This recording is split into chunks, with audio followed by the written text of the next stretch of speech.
Hello, dear learners. Welcome back to my YouTube platform Learn and Study English 88। तो आप सभी दोस्तों का एक बार फिर से मेरे इस चैनल में स्वागत है जिसका नाम है लर्न एंड स्टडी इंग्लिश 88। तो चलिए आज की वीडियो शुरू करते हैं। वीडियो शुरू करने से पहले मैं उन दोस्तों से अपील करना चाहूँगा जो मेरे इस चैनल में नए जुड़े हैं। काइंडली मेरे इस चैनल को सब्सक्राइब करें ताकि आपको अपकमिंग वीडियो सेशंस की नोटिफिकेशन टाइम टू टाइम मिलती रहे। So today's video session will be based on the correct use of articles a and the.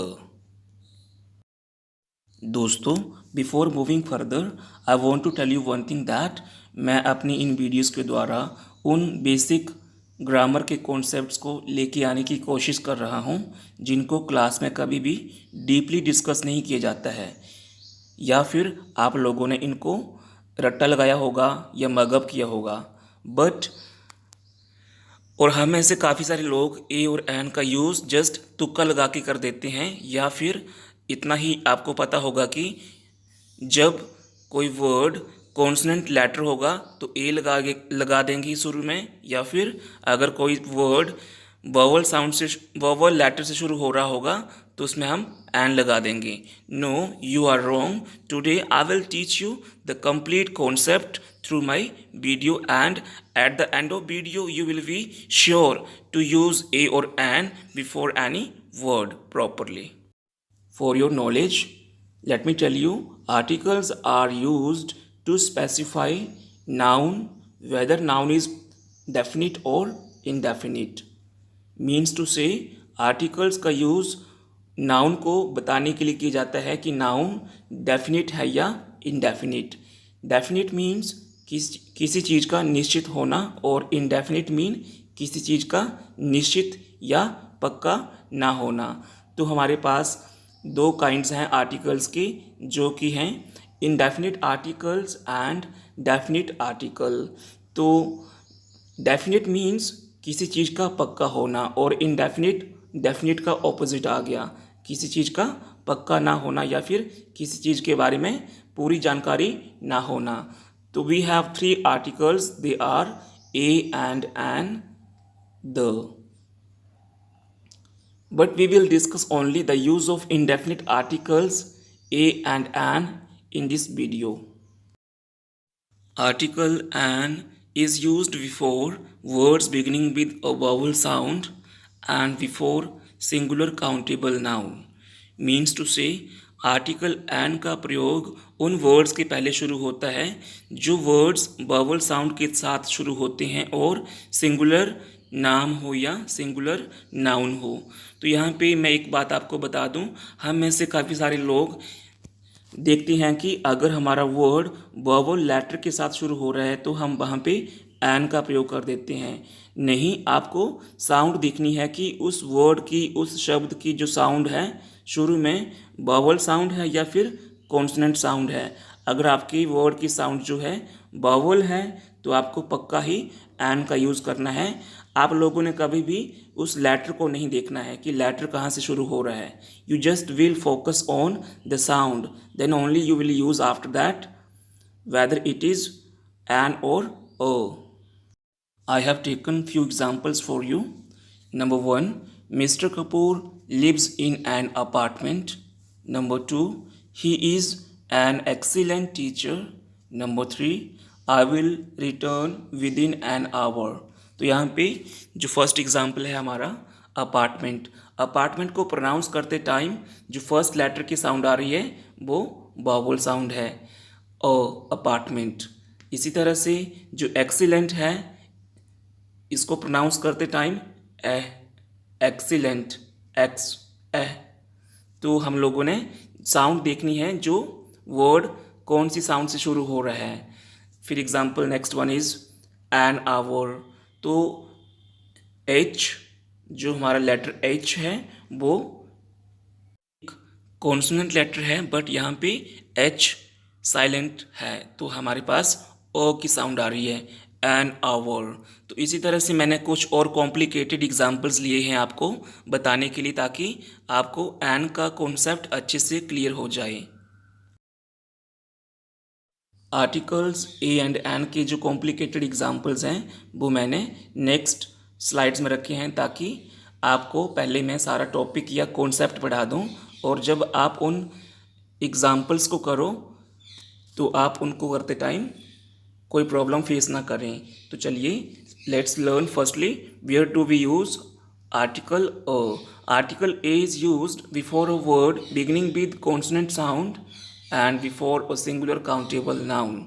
तो आर्टिकल अ का प्रयोग हमेशा उन वर्ड्स के पहले होता है जो वर्ड्स कॉन्सोनेंट साउंड के या व्यंजन की आवाज़ के साथ शुरू होते हैं। यहाँ पे भी आप लोगों को कॉन्सोनेंट साउंड देखनी है, ना कि लेटर देखना है, तभी आप लोगों ने ए का यूज़ करना है।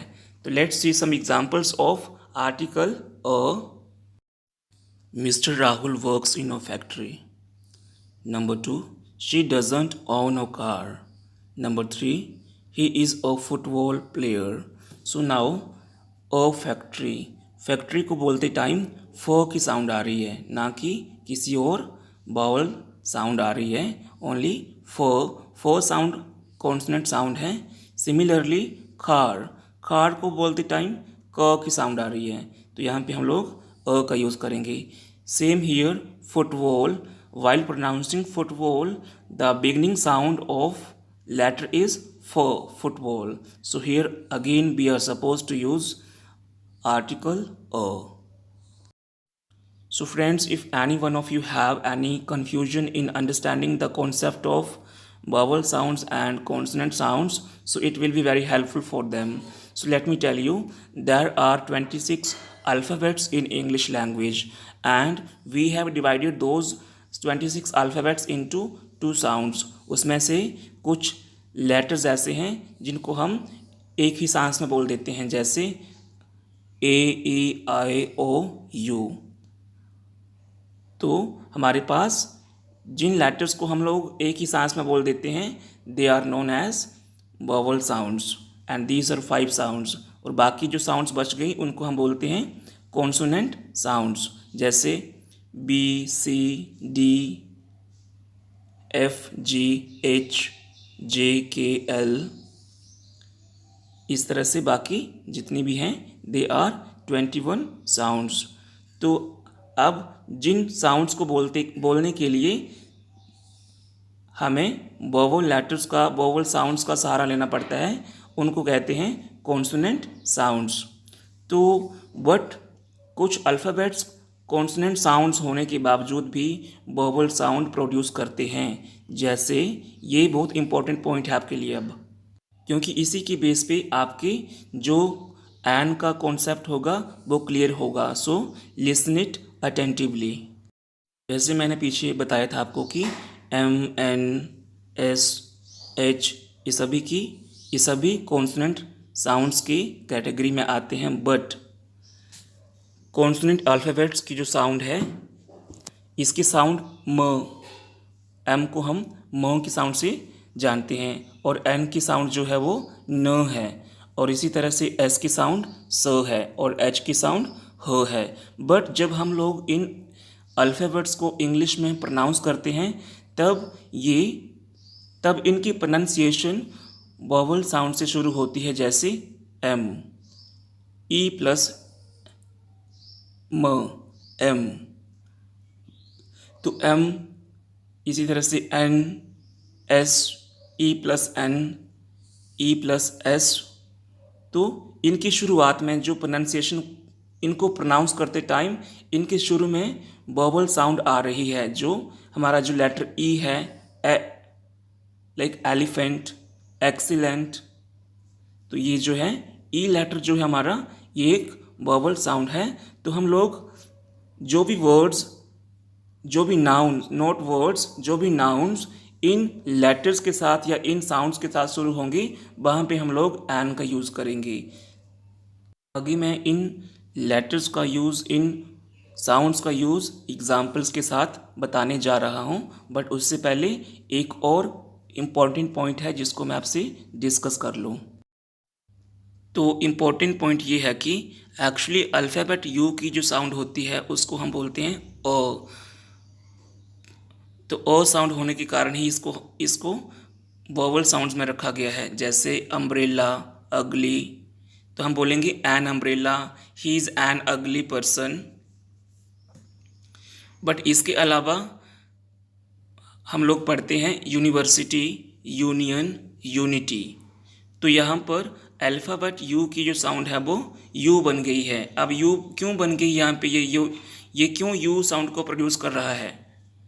क्योंकि the logic behind this is, जब किसी कॉन्सोनेंट लेटर के शुरू और बाद में दो वोवल साउंड्स शुरू हों, वोवल साउंड्स यूज़ हों, तो हम पहले वाली साउंड को लंबा खींच के पढ़ते हैं। तो यहाँ पे जो एन लेटर है, एन इज़ कॉन्सोनेंट लेटर, उसके पहले यू साउंड आ रही है, उसके बाद आई साउंड आ रही है। तो यू को हम लोग लंबा खींच के पढ़ेंगे, यूनिवर्सिटी, यूनियन, यूनिटी।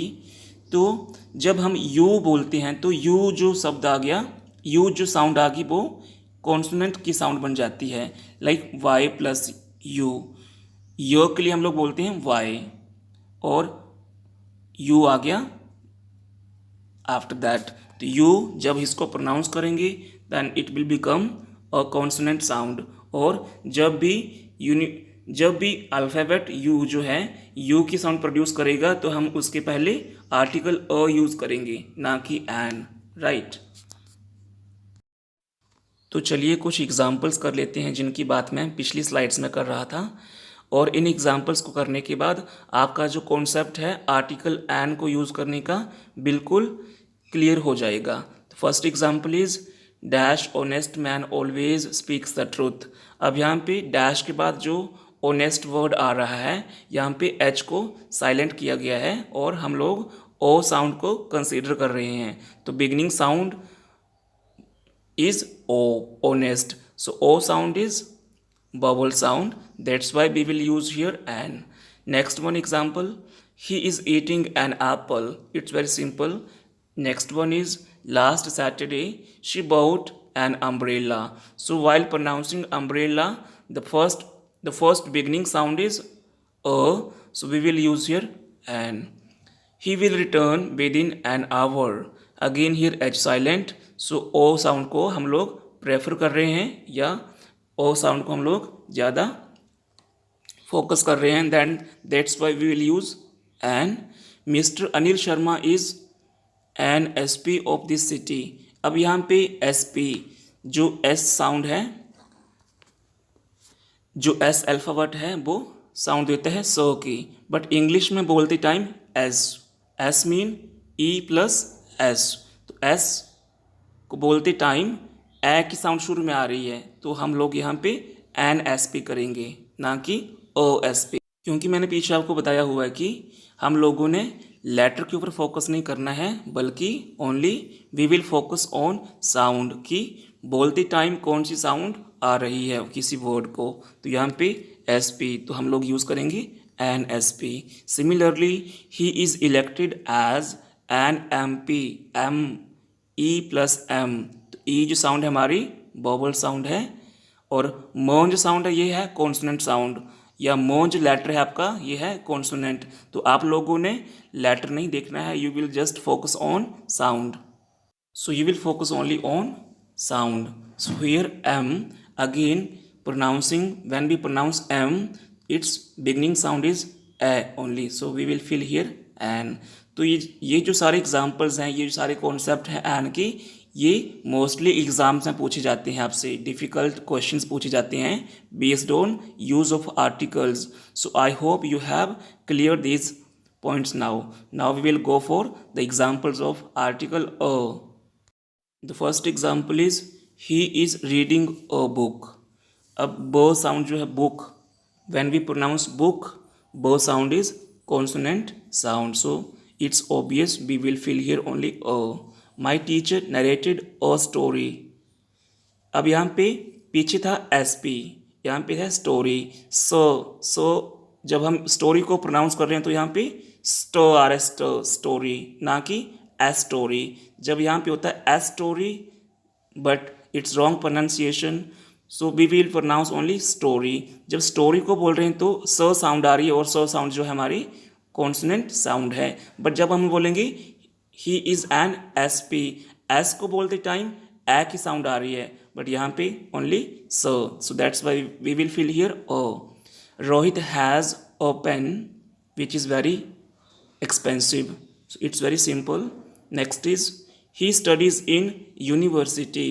अब आपकी जो साउंड है य मीन वाई साउंड, यहाँ पे लेटर नहीं देखना आप लोगों ने, ओनली साउंड देखनी है कि साउंड कौन सी आ रही है।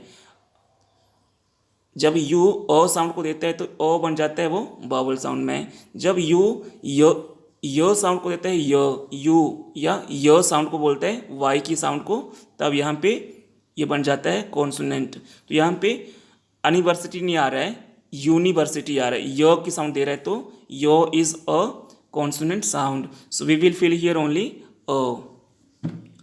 ही इज यूरोपियन, अगेन एग्जाम्पल, आप लोगों ने लेटर नहीं देखना है, लेटर यहाँ पे ई से शुरू हो रहा है और हमारे पास AEIOU, तो आप लोगों ने ई नहीं देखना है, आप लोगों ने देखना है कि इसकी प्रोनाउंसिएशन क्या है, ये क्या साउंड, कौन सी साउंड को शुरू में प्रोड्यूस कर रहा है, यूरोपियन। तो यूरोपियन को बोलते टाइम फिर से वाई की साउंड आ रही है य की, we will feel only he is a European. Now he is a one eyed man. अब यहाँ पे again the same concept, one ON की को हम वो बोल रहे हैं, वो मीन वी साउंड वो, तो यहाँ पे लेटर तो वोवल है बट साउंड यहाँ पे वो क्या आ रही है, तो वो is a consonant sound, so we will feel here only he is a one eyed man. Same next one, I have a 1 rupee note. So I hope you have understood these examples, and these examples I have taken here to tell you to all the confusing points about A and An. So I hope you must have understood it in a clear way, and now you will never feel hesitated while using these articles. यहाँ पे मैंने एक छोटा सा test आपके लिए रखा हुआ है, fill in the blanks with A और An। एक पैराग्राफ है और you can say these are sentences. There is dash gift shop in our neighborhood. It has dash variety of gift items. It also sells dash artificial jewelry. It is run by dash European man who bought it from dash English man. तो आपको अपने answers comment में मुझे लिख के भेजने हैं, ताकि or you can just simply tell me your score, how much you score, how many marks you get out of 5. So this test will be for 5 marks only. So I just want to see your understanding, whether you have understood it in a well way or no. So friends, actually it is not possible to teach a very long topic or very deep topic through small video, but I have tried to conclude, or I have tried to provide you the main points or main information or the concept of the topic, which will surely help you in future. Time I'm reminding you, type your answers in the form of comments. I hope you have understood the concept of using A and An in the easiest way. Friends, अगर आपको मेरी videos पसंद आ रही हैं और मेरी methodology to teach you, if it is effective you feel, then kindly subscribe my channel for the learning such more concepts in the easiest way, and share my videos to your friends, relatives, or to your sisters and brothers. Don't forget to hit the like button, comment and share the video. And if you want to contact me, my email is given on the screen. You can email me, and your valuable comments are always welcome. And goodbye friends, take care, stay home, stay safe.